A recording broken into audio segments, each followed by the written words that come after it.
systematically looted and plundered by giant corporates like the Anil Dhirubhai Ambani group.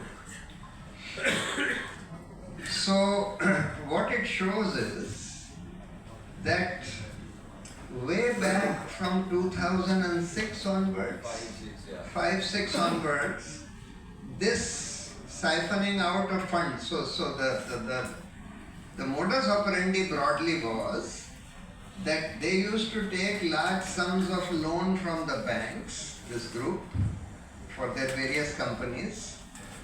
They used to also get some public money from unsuspecting investors, etc.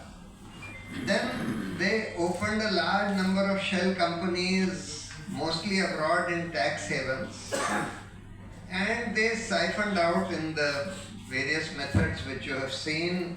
They siphoned out most of these funds or substantial amount of these funds through these shell companies, laundered them, brought them sometimes to some other holding companies, sometimes used to purchase yachts, etc. And I suspect that a large sum of this money or substantial sum of this money is still residing abroad with various entities which are abroad.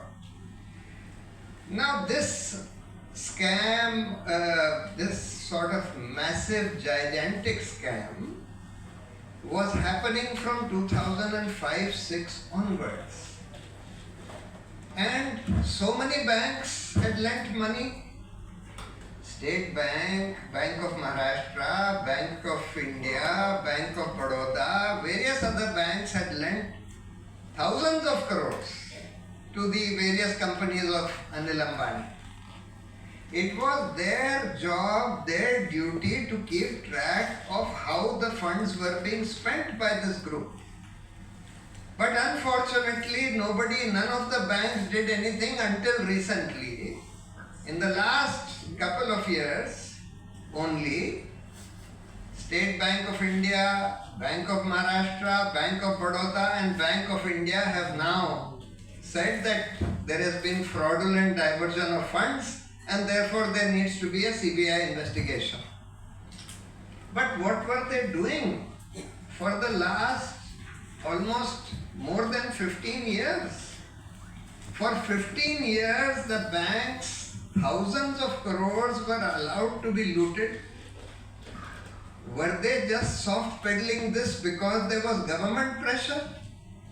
And the government pressure can be seen from the fact that in 2015, almost 10 years after this fraud starts, and clearly the government and the banks would have known about this fraud. No doubt about it. I have not even an iota of doubt that they knew how this fraud was happening.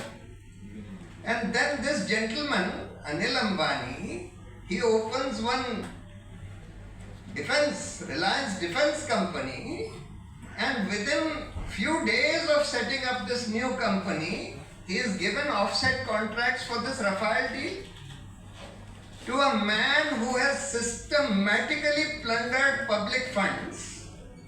And yet this government, run by this Prime Minister, gives them offset contracts, and he claims in a press conference that he has got 30,000 crores of offset contracts from this Rafale deal.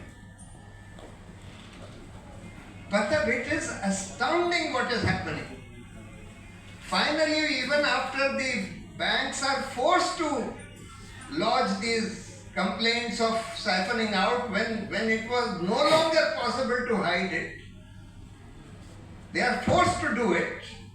Even then this fellow is not arrested. This fellow declares bankruptcy everywhere.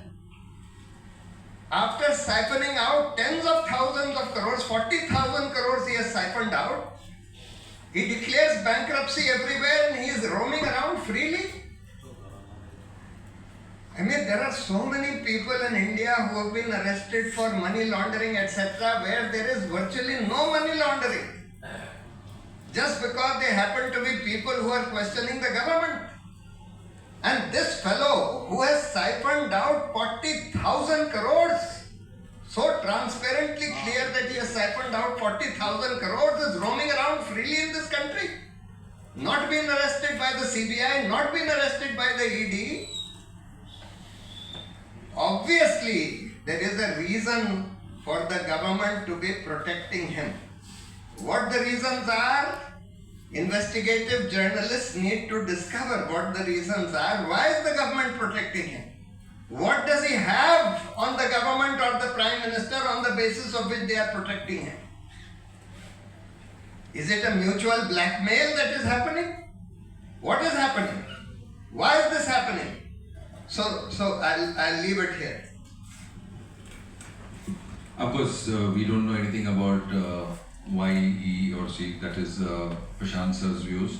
And I'll like go to Puranjoy sir for his comments. And briefly, actually, I want to